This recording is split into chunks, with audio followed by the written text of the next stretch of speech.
오늘 우리에게 주시는 하나님의 말씀은 신명기 16장 9절로 12절의 말씀입니다. 그로부터 7일을 세는데 밭에 있는 곡식에 낫을 대는 첫날부터 시작하여 7일을 세십시오. 그리고 주 당신들의 하나님이 당신들에게 주신 복을 따라 마음에서 우러나오는 예물을 가지고 와서 주 당신들의 하나님께 7.7절을 지키십시오. 당신들은 주 당신들의 하나님이 그의 이름을 두려고 택하신 그곳에서 당신들과 당신들의 아들과 딸과 남종과 여종과 성 안에서 같이 사는 레위 사람과 떠돌이와 고아와 과부까지도 함께 주 당신들의 하나님 앞에서 즐거워해야 합니다. 당신들은 이집트에서 종살이 하던 것을 기억하고 이 모든 규례를 어김없이 잘 지키십시오. 아멘. 하나님의 말씀입니다. 모두 자리에 앉겠습니다. 우리 좌우에 계신 분들, 앞뒤에 계신 분에게 이렇게 인사하겠습니다. 범사에 감사하십시다. 인사하겠습니다. 네, 범사에 감사하십시다. 네, 오늘은 우리 맥주 감사 주일로 드립니다. 벌써 1년의 절반이 지나갔습니다. 우리 신년 예배 드린 지 얼마 안 된 것 같은데 벌써 중간이 됐고, 좀 있으면 송구영신 예배에서 뵙겠습니다. 시간이 얼마나 금방 가는지, 와, 벌써 7월입니다. 여러분, 지난 전반기 어떻게 보내셨습니까? 한번 감사를 한번 세워보시길 바랍니다. 하나님께서는 우리에게 기쁠 때나 슬플 때나 범사에 모든 일에 감사라고 하셨죠. 여러 가지 감사가 있는데 혹시 가나다라 감사라고 들어보셨습니까? 오늘 이 자리에서 공개합니다. 가부터 가나다라 마바사에서 핫까지 있는데 여러분들이 외쳐주시면 제가 이 가나다라 감사를 소개하도록 하겠습니다. 먼저 가는 저부터 하겠습니다. 가족에게 감사하자. 나부터 감사하자. 다시 감사하자. 라이프 스타일이 감사가 되게 하자. 마음껏 감사하자. 바로바로 감사하자. 사건 사고까지도 감사하자. 아름다운 자연을 감사하자. 자잘한 일상 속에서도 감사하자. 차선도 감사하자. 카운트하듯 감사하자. 타이밍을 맞춰 감사하자. 파노라마처럼 감사를 펼쳐보자. 하루하루의 삶을 주신 주님께 감사하자, 이겁니다. 할렐루야. 네. 필요하신 분은 나중에 홈페이지 참고하시면 원고가 올라와 있으니 나중에 그냥 카피 앤 페이스트 하시면 되겠습니다. 우리가 범사에 감사한다면 얼마나 기쁨이 넘치는지 모릅니다. 그리고 하나님께서는 우리가 늘 감사하기를 원하세요. 그래서 유대인들에게 여러 절기를 주셨지만 특별히 3대 절기가 있는데 그것이 유월절, 맥주절, 그리고 수장절입니다. 이 세 가지는 다 감사와 연결되어 있어요. 이 유월절은 이스라엘 백성들을 애굽에서 건져주신 날을 기념하는 것이죠.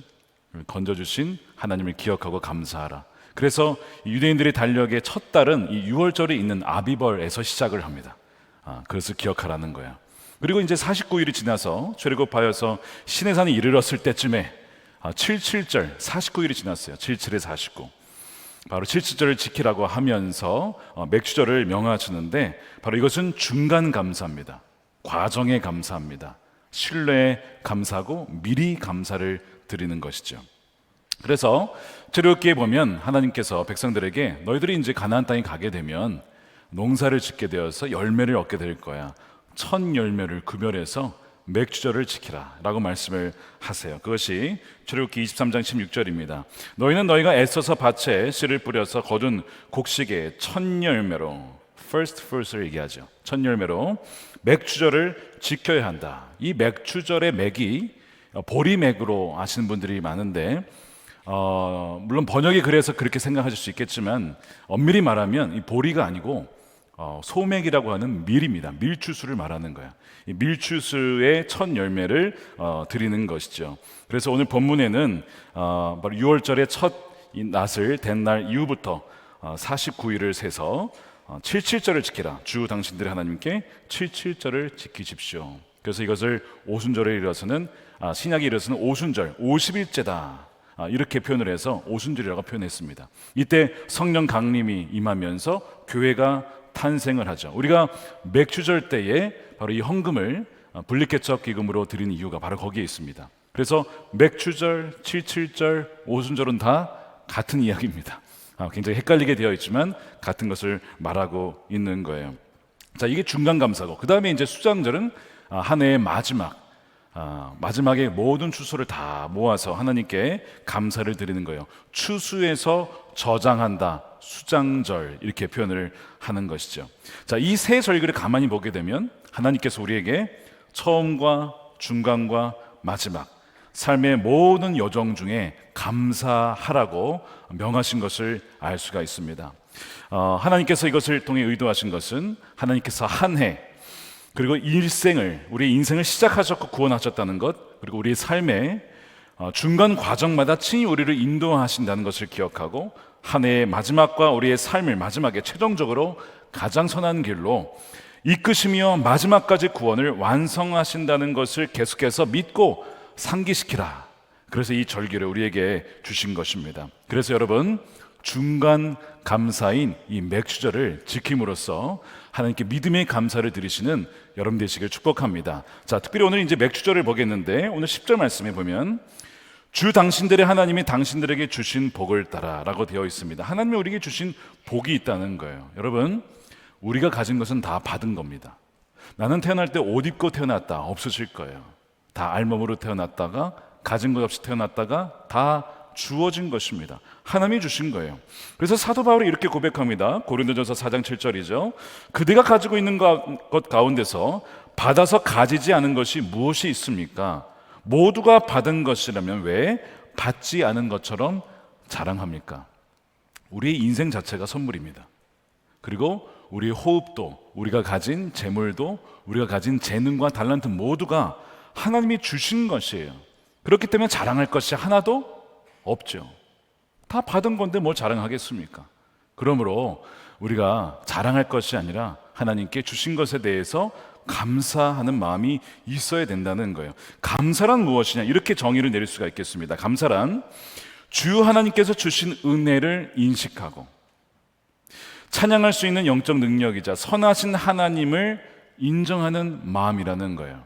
선하신 하나님을 인정할 때만 감사할 수 있고, 우리에게 주신 은혜를 은혜로 여길 때만 감사할 수 있습니다. 은혜는 무엇이냐면 받을 자격이 없는 자에게 베풀어 주신 것을 의미하죠. 나는 자격이 없는데 하나님이 이렇게 많은 것을 주셨구나 라고 하는 것을 깨달을 때 우리가 감사를 드리게 돼요. 실제로 이 감사라는 단어가 참 신기하게도 이 헬라어에 보게 되면 유카리스티아라고 되어 있는데, 이 단어를 가만 보시면 가운데에 카리스라는 단어가 들어 있습니다. 이 카리스가 바로 은혜라는 뜻입니다. 은혜.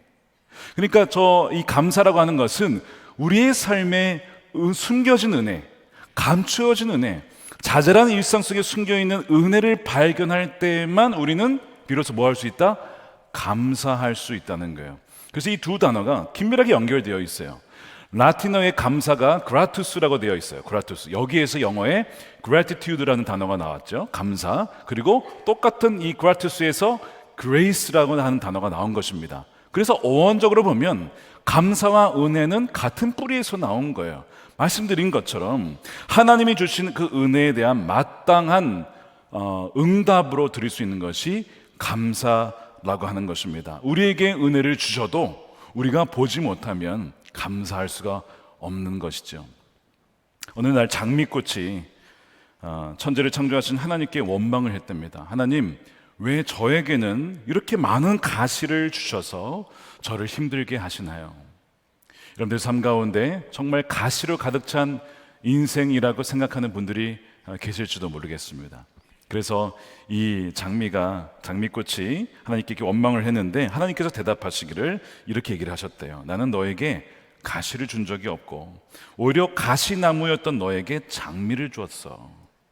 우리가 가시나무와 같이 정말 보잘것 없었던, 정말 죽을 수밖에 없었던 죄인이었는데 우리를 건져주시고 우리를 하나님의 자녀 삼아주시는 것이 하나님이시죠.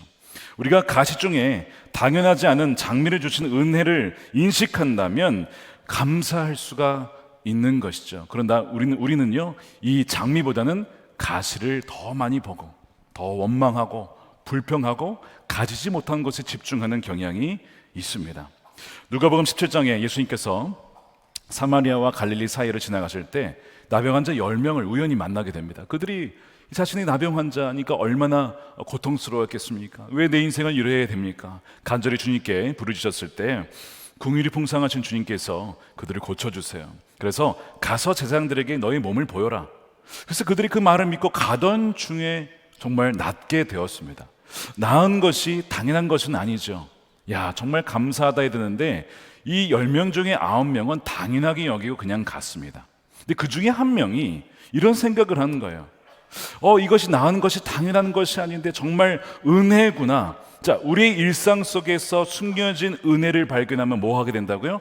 감사하게 된다고 했잖아요. 이 사람이 이거 감사할 조건이구나. 하나님께 영광을 올려드리고 다시 가던 길을 돌아와서 예수님께 나와서 어떻게 하냐면 그 은혜에 이렇게 응답을 합니다. 17장 15절에 그들 가운데 한 사람은 자기의 병이 나은 것을 보고 큰 소리로 하나님께 영광을 올리면서 되돌아와서 예수의 발 앞에 엎드려 감사를 드렸다. 그 은혜에 대한 감사를 드린 거예요.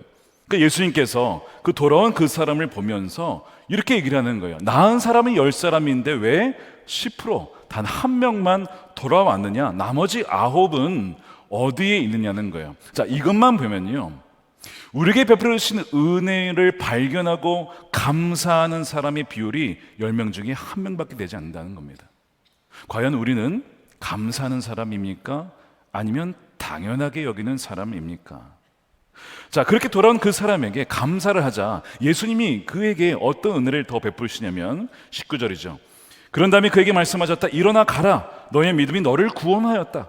지금 몸도 낫는데 그의 영혼도 낫는, 구원받는 총체적인 구원의 은혜를 누리게 되었어요. 언제요? 그가 감사했을 때. 그러니까 여러분, 작은 것이라도 당연하게 여기지 않고 감사하면 하나님께서 더 감사할 일들을 부어주신다는 거예요. 과정 중에, 모든 삶의 과정 중에 어떠한 것일지라도 하나님 감사합니다, 선하신 하나님이기에 감사합니다 하면 우리의 생각을 뛰어넘어서 역사하신 주님께서 감사의 조건을 허락해 주신다는 것입니다. 이 믿음으로 감사하는 여러분 되시기를 축복합니다. 이 감사의 정의를 바탕으로 다시 본문을 돌아가 보면요, 오늘 10절에 하나님께서 뭐라고 하시냐면 하나님께서 이미 우리에게 복을 주셨다고 말씀합니다. 그러니까 거의 숨은 보물찾기 수준이에요. 우리 삶에 무슨 복을 주셨을까? 자, 10절 보세요. 주 당신들의 하나님이 당신들에게 주신 복을 따라 마음을 다하여 자원하여 예물을 가지고 와서 7지절을 지키십시오. 무슨 복을 주셨을까? 숨은 보물 찾듯이 지난 6개월간 여러분들의 삶에 하나님이 복을 주셨대요. 여러분 뭔지 그거 알고 계세요? 찾으셨습니까? 여러분들 삶 가운데 숨겨져 있는 카리스, 그 은혜를 찾으셨어요? 여러분 무엇이 복이죠? 부자 되고 잘 되는 것, 형통하고 성공하고 승진하는 것, 물론 이것도 복의 종류 중 하나입니다. 아브라함과 이삭과 야곱에게 하나님이 재산을 많이 주셨어요. 한 해에는 100배의 결실을 주시기도 하시고요. 그 다음에 막 양과 염소 떼가 막 엄청 늘어나게 하시고 자녀들도 막 낳게 되어서 12아들 통해서 막 민족을 이루게 하시고, 이게 다 복의 어떤 열매들이죠. 그러나 복이라는 것은 여기만 있지 않고 영적인 복이 있습니다. 죄 사함을 받는 복, 얼마나 큰 복인지 몰라요. 영생을 누리고 평강을 누리고 두려움과 근심 때문에 잠을 이루지 못하는 이들이 얼마나 많은지 모릅니다. 그런데 평강을 누리고 무엇보다도 하나님과 동행하고 또한 그 하나님이 나와 함께 하시는 복, 이것이 가장 귀한 복인 것이죠. 근데 이 10절에 보면 이미 우리에게 복을 주셨다는 거예요. 믿으십니까? 복을 주셨대요. 자, 10절에 보니까 복이라고 쓰인 단어, 이 히브리어 바락이라고 하는 기본적인 의미가 무엇이냐면 무릎을 꿇답니다.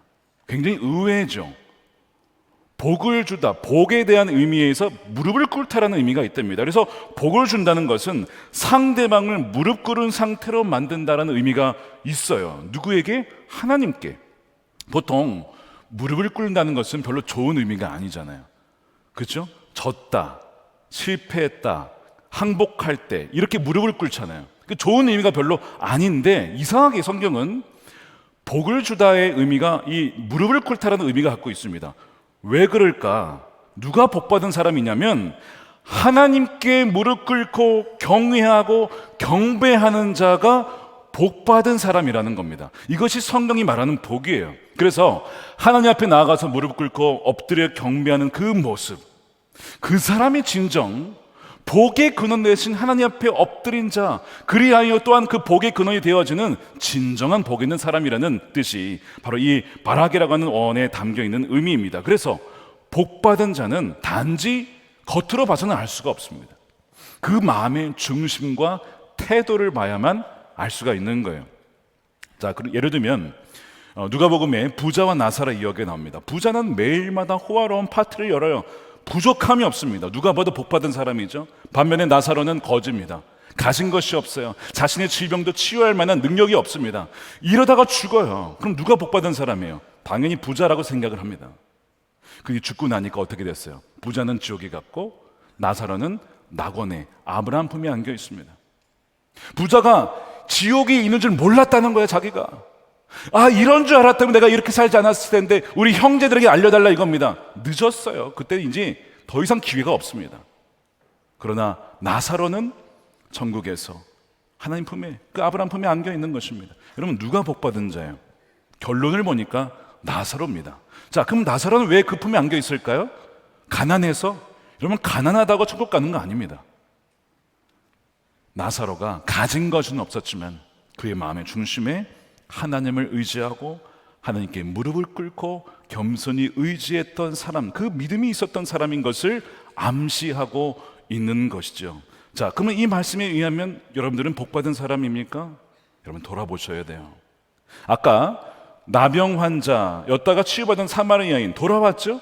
돌아와서 예수님께 어떤 모습으로 나온지 보셨습니까? 다시 볼까요? 16절에 예수의 발 앞에 엎드려 감사를 드렸다. 엎드려 감사를 드리는 그 모습이 복 있는 사람의 모습이에요. 어떤 형편이 있든지 어떤 고난 중에 있든지 그것 때문에 하나님 앞에 엎드리게 되었고 하나님께 경배하게 되었다면 여러분, 그것은 복 있는 사람입니다. 그것이 받은 복이라고 하는 거예요. 지난달에 본교회, 저희 교회 초등학교 5학년 남학생 둘이서 서로 친구인데 한 친구가 이렇게 묻더랍니다. 넌 나중에 어떤 배우자를 만날 것 같아? 애들이 요즘은 빨라졌어요. 초등학교부터 벌써 그 관심이 있는 거야. 근데 이제 그 친구는 별로 생각이 없었던 것 같아. 근데 어쨌든 우리 배우자를 위해서, 미래 배우자를 위해서 기도를 하자. 그래가지고 한 친구를 더 해가지고 셋이서 이 초등학교 5학년 남학생들이 간 곳이 마가의 다락방입니다.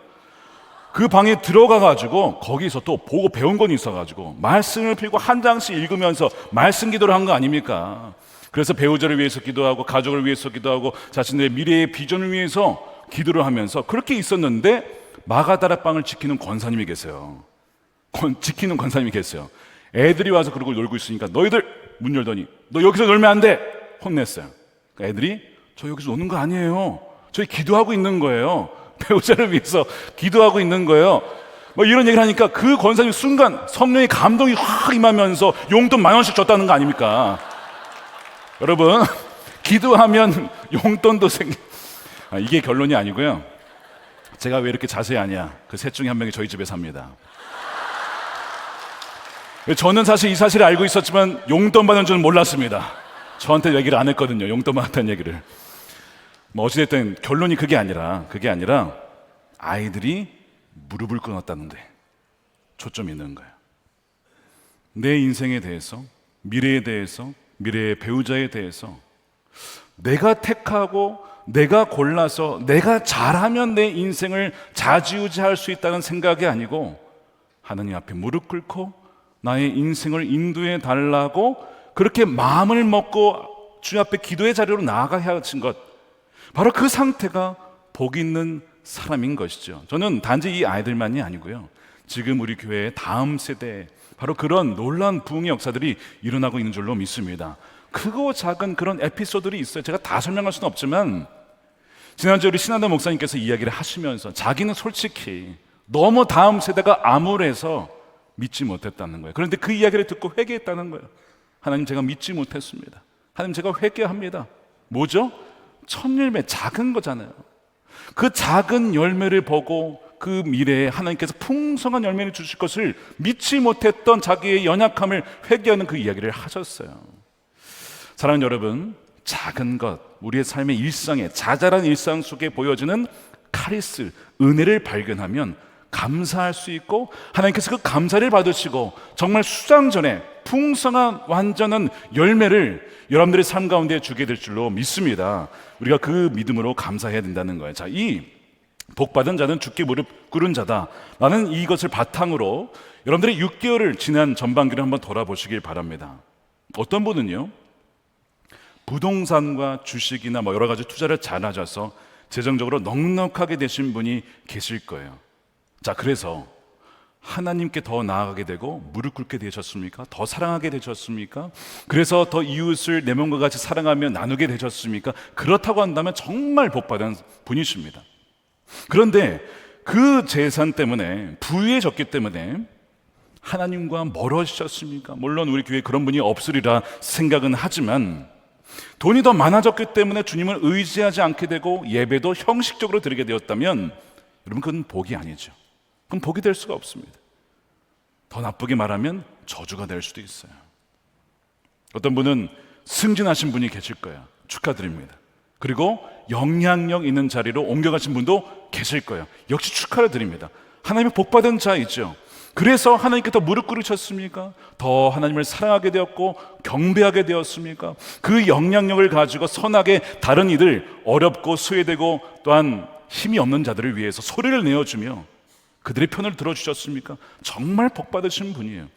그런데 그 영향이 있는 위치 때문에 더 이상 하나님을 예배할 필요가 없다. 너무 바쁜데 내가 그럴 필요가 있을까? 하나님부터 멀어졌다면 그것은 여러분, 복이 될 수가 없는 것이죠.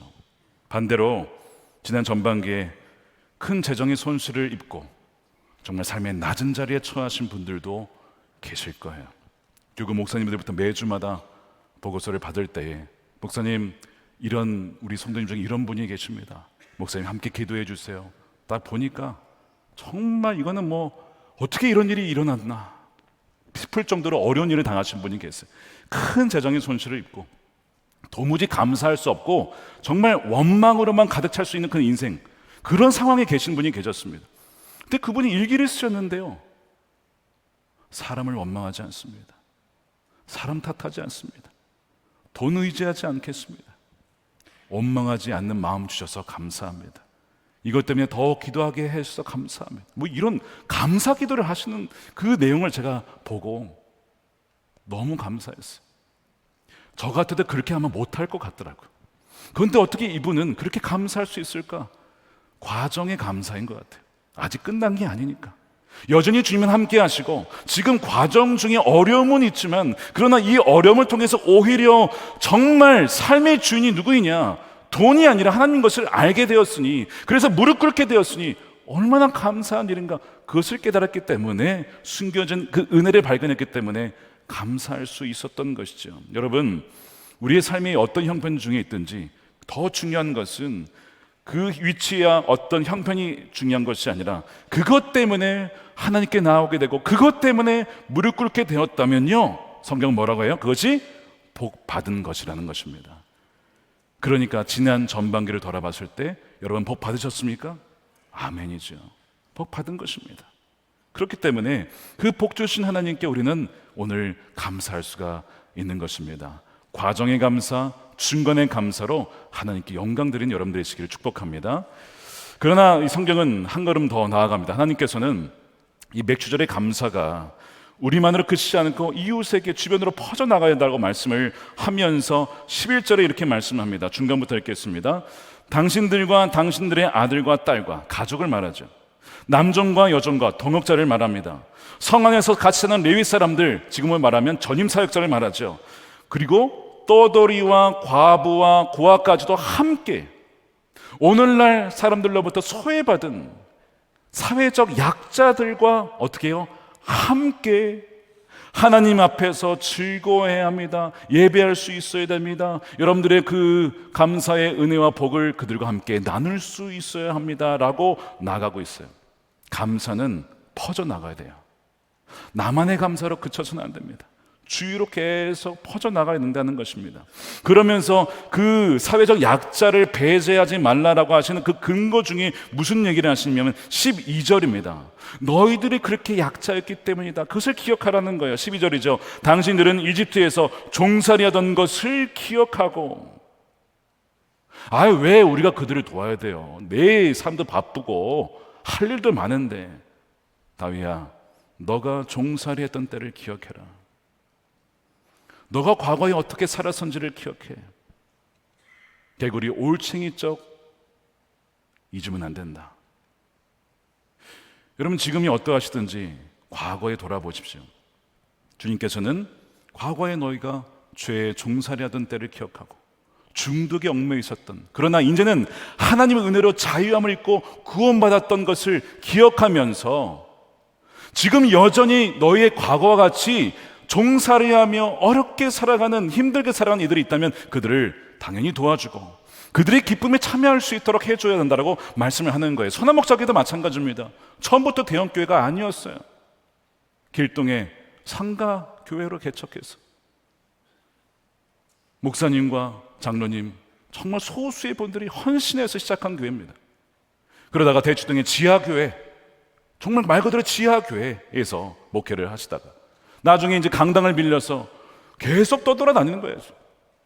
그러다가 나중에 이 복종동으로 온 거잖아요. 그리고 건축을 했지만 부도의 위기를 맞습니다. 그리고 정말 무너질 위기가 한두 번이 아니었죠. 제가 2003년 12월에 이 교회 처음 왔을 때 성도님들이 한 400명에서 500명이 그게 전부였습니다. 큰 교회가 아니었어요. 그런데 예수님이면 충분합니다. 예수님 앞에 무릎 꿇고 자신의 인생을 드리고 맡겼던 성도님들 한 분 한 분의 믿음을 통하여 이 교회가 지금까지 여기 온 거예요. 주님께서 여기까지 인도해 주신 것이죠. 그래서 선한 목자 교회여, 너의 과거를 잊지 말아라. 종살이했던 때를 잊지 말아라. 그리하여 지금도 어렵게 목회하는 성도들과 목회자들, 교회들을 잊지 말고 그들을 도와주어라. 그들도 맥주의 감사의 은혜에 참여할 수 있도록 그들을 초청하고 그들에게 다가가라고 말씀을 하고 계시는 거예요. 그래서 우리가 맥주절 때 헌금을 새로운 분립개척을 위해서, 하나의 건강한 교회를 세우기 위해서 내어 드리는 것입니다. 작년에 그렇게 세워진 교회가 비홀드 처치예요.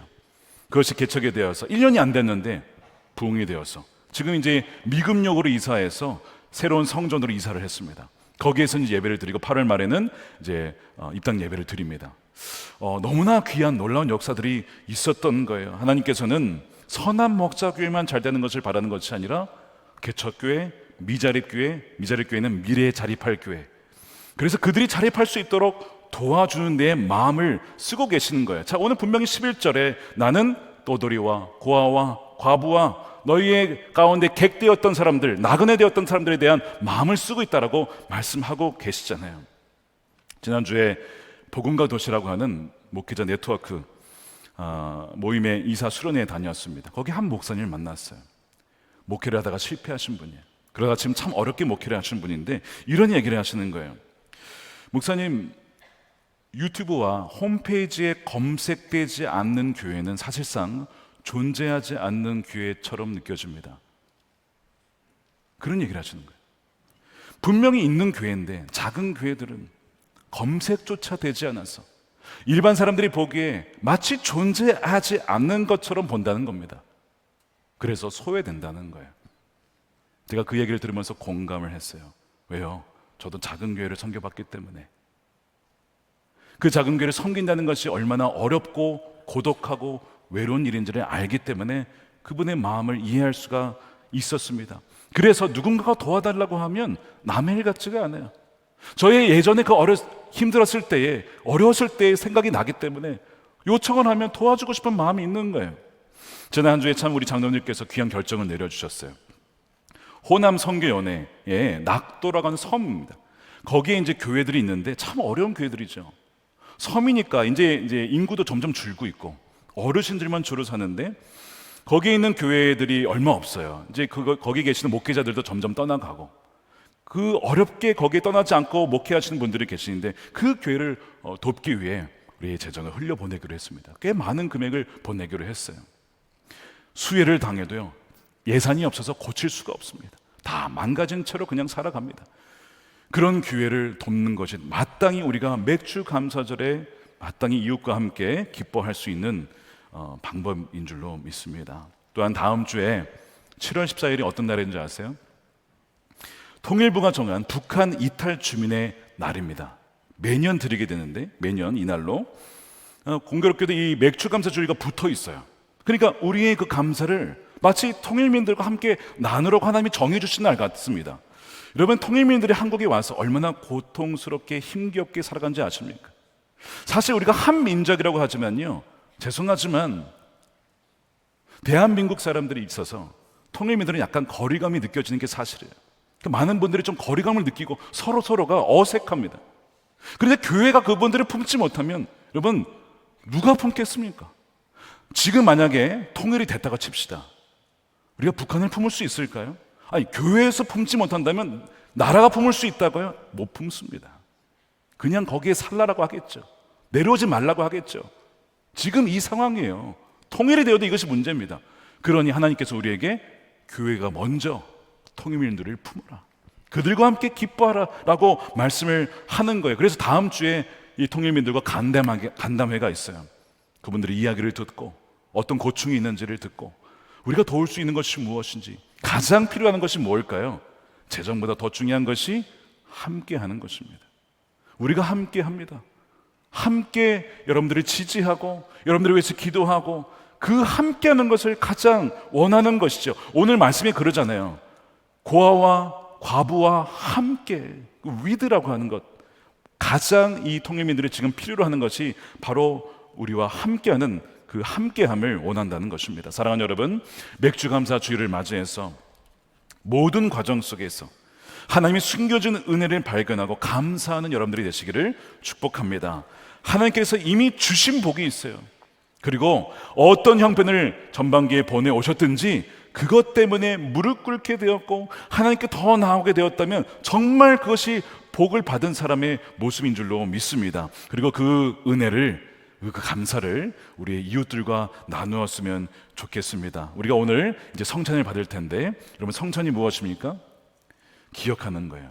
예수님이 우리와 함께 하시고, 또한 우리가 과거에 죄인이었다는 것을, 물론 지금도 죄인이지만 죽을 수밖에 없었던 죄인이었지만 십자가의 피로 우리가 구원을 받고 지금 주님의 자녀가 되었음을 기억하라는 것이잖아요.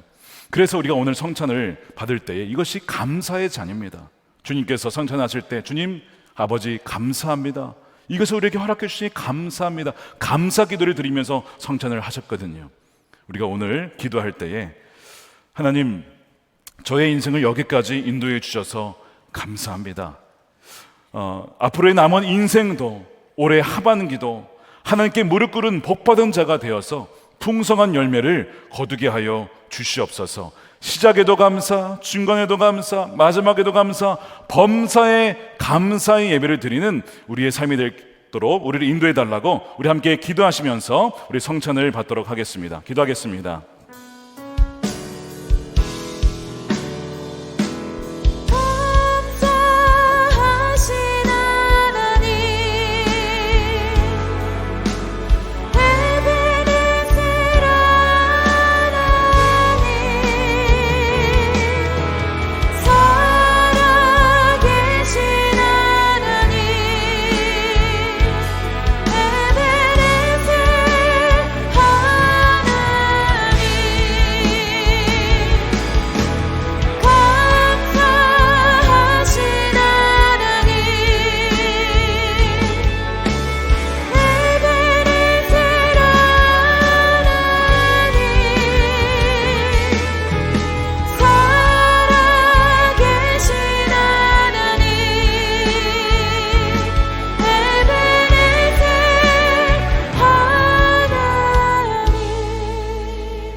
살아계신 아버지 하나님, 맥주 감사 주일을 맞이하여 또한 성찬을 대할 수 있도록 인도해 주심에 감사를 드립니다. 이 시간 성령으로 임재하여 주셔서 이 테이블에 임하여 주시고 우리가 떡과 포도주를 마실 때에 주의 몸과 피를 마시고 정말 주님과 연합된 자로서 세상에서 날마다 주님과 동행하며 감사로 예배하며 살아계신 주님을 증언하는 주의 복된 자녀들이 다 되게 인도하여 주시옵소서. 감사함이 예수님의 이름으로 기도드립니다. 아멘. 주님께서 잡히시던 밤에 제자들을 불러 모으시고 축사하시고 빵을 떼어 나눠주시면서 말씀하셨습니다. 이것을 받아 먹어라. 이것은 너희를 위하여 주는 내 몸이다. 이것을 행할 때마다 나를 기억하여라. 우리를 위해서 모든 것을 몸을 찢어서 내어주신 우리 주님을 기억하는 이 시간 되기를 원합니다. 또한 잔을 들어 축사하시고 제자들에게 나눠주시면서 말씀하셨습니다. 이것을 받아 마셔라. 이것은 너희를 위하여 주는 나의 피, 너희의 죄사함을 얻게 하는 새 언약의 피라고 하였습니다. 우리가 감사하지 못하고 불평하고 원망하고 그렇게 입술로 죄를 지었던, 마음으로 죄를 지었던 모든 것을 이 시간 회개할 때에 십자가의 보혈로 우리의 모든 죄를 씻어주시고 정말 이제는 찬송과 감사의 입술, 우리 마음의 중심에서 어떤 순간에도 주님께 무릎 꿇고 나아가 찬양으로 감사로 나아가는 정말 감사의 백성이 되게 하실 줄로 믿습니다. 오늘 우리가 성찬을 받을 때에 다시 한번 맥주절의 감사의 의미를 되새기면서 감사의 백성으로 거듭나는 은혜의 시간이 될 줄로 믿습니다. 먼저 우리 떡을 받으시고 말씀 묵상하신 후에 다 같이 드시도록 하겠습니다.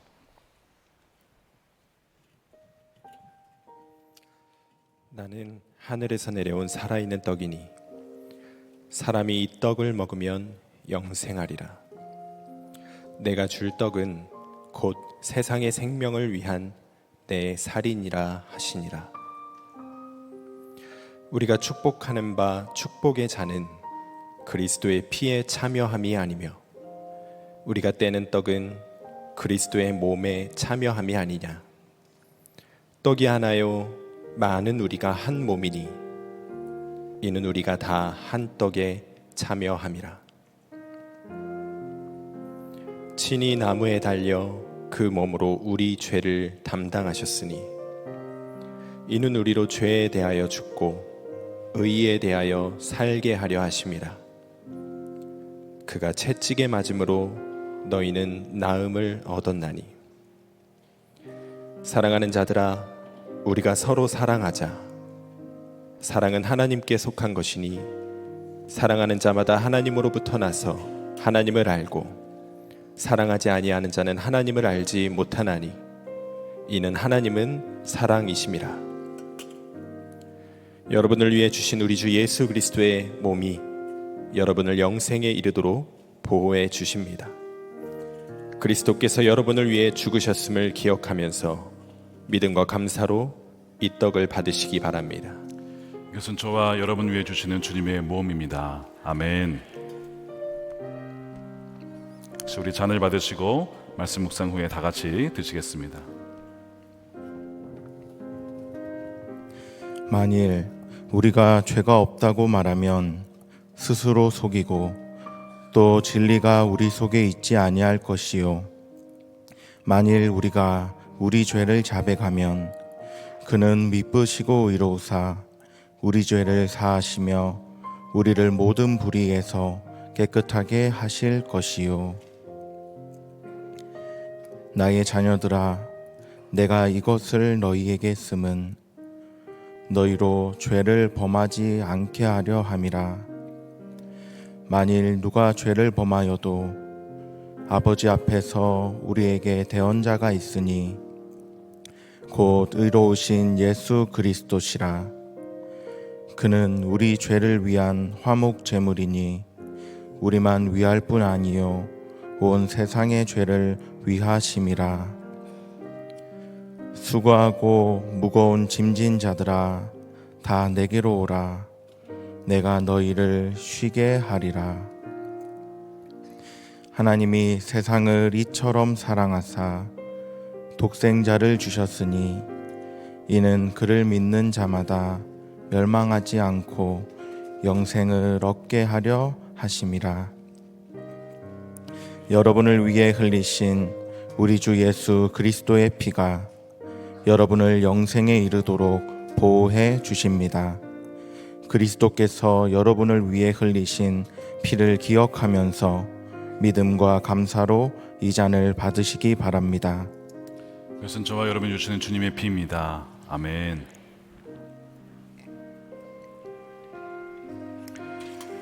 네, 드신 잔은 좌우의 홈에 넣어주시면 감사하겠습니다. 한 번 더 기도하겠습니다. 살아계신 아버지 하나님, 우리의 부정한 입술을 이 시간 고백합니다. 왜 내 인생은 가시만 가득하냐고, 왜 찌르는 가시밖에 없느냐고 물었을 때 주님 말씀하신 것처럼 가시나무였으나 장미를 주었다라고. 주님, 그렇습니다. 우리의 삶에 주신 것이 얼마나 많은데, 베풀어 주신 은혜가 얼마나 많은데 가지지 못하는 것에 원망하며 불평했던 우리의 모습을 이 시간 회개하오니 주 예수 그리스도의 십자가의 보혈로 우리를 하나님 씻어주시고 정결케 하여 주시옵소서. 과정 중에 어떤 형편 중에 있을지라도 그 가운데 부어주시는 은혜로 말미암아 하나님께 나와 기도하게 하시고 무릎 꿇게 하시고 정말 주님만이 나의 전부가 되심을 고백하게 되었으니 또한 감사합니다. 참되게 복받은 자는 겉으로 보이는 어떤 물질이나 높낮이가 아니라 정말 그 마음에 겸손하여 하나님만 의지하는 자가 진정 복받은 자이오니, 살아가는 우리 모든 성도들의 삶의 형편 속에서 모든 것을 합력하여 선을 이루시는 주 하나님을 의지하며 감사로 날마다 주님께 예배하는 하나님의 복된 성도들이 다 되게 하여 주시옵소서. 아버지 하나님, 이 시간 맥주 감사 헌금으로 구별하여 10의 1조로 구별하여 또한 구제헌금 구별하여 주님께 올려드립니다. 아버지 하나님, 바치는 손길마다 마음의 중심의 믿음을 받아 주시옵시고 가정과 또한 기업을 지켜 보호하여 주시며 하나님의 나라와 영광을 위하여서 존귀하게 쓰임받는 하나님의 성도들이 되게 하여 주시옵소서. 특별히 하나님, 맥주 감사 헌금을 새로운 교회 개척을 위해서 드리오니 정말 예수님이 기뻐하시고 성령이 역사하는 사도행전적인 교회가 또한 세워지게 하여 주시고 교회가 회복되게 하여 주시며 세워진 교회 주변의 이웃과 하나님 그 백성들이 주를 알고 주께로 돌아오는 놀라운 역사가 일어나게 하여 주시옵소서. 이 시간 아버지 하나님, 또한 기도할 때 이 나라를 위해서 기도합니다. 정치, 경제, 사회, 문화, 교육 각 영역 속에 하나님을 경외하며 두려워하는 하나님의 지자들을 세워주시옵시고 남과 북이 복음으로 속히 통일되게 하여 주시며 북한의 억눌려 있는 자들을 풀어주시옵소서. 김국기 목사님, 김종욱 목사님, 최춘길 선교사님, 장문석 집사님을 비롯한 억눌리는 주의 백성들을 풀어주셔서 남과 북이 함께 주 하나님을 경외하며 엎드려 예비하는 그날이 오게 하여 주시옵소서. 땅끝까지 복음이 전파되게 하여 주셔서 모든 복음에 가로져 박혀있는 장벽들이 무너지게 하여 주시고 가는 선교사, 보내는 선교사 합력하여서 주의 오실 길을 예비하는 자들이 다 되어서 주님이 오실 때에 지혜로운 다섯 처녀와 같이 주님을 맞이하는 하나님의 거룩한 신부로 백성으로 살아가게 하여 주시옵소서. 감사함이 예수님의 이름으로 축복하며 기도드립니다. 아멘. 다 같이 일어나셔서 찬양 드리며 봉헌 드리겠습니다.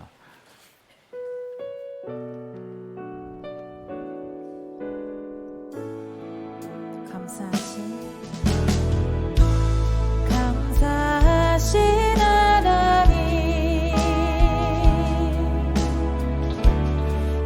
에베네셀 하나님, 살아계신 하나님,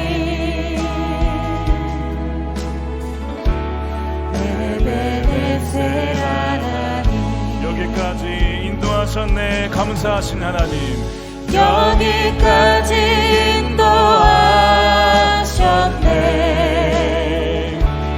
감사하신 하나님, 여기까지 인도하셨네. 여기까지 인도하셨네. 살아계신 하나님, 살아계신 하나님, 찬양합니다. 감사하신 하나님, 감사하신 하나님, 에베네셀 하나님, 살아계신 하나님,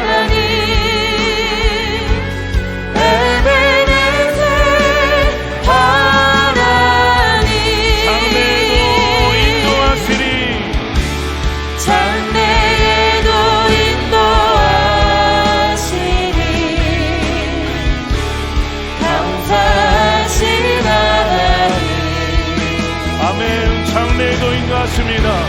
장래에도 인도하시리. 살아계신 하나님, 살아계신 하나님, 강사하신 하나님, 에베네셀 하나님,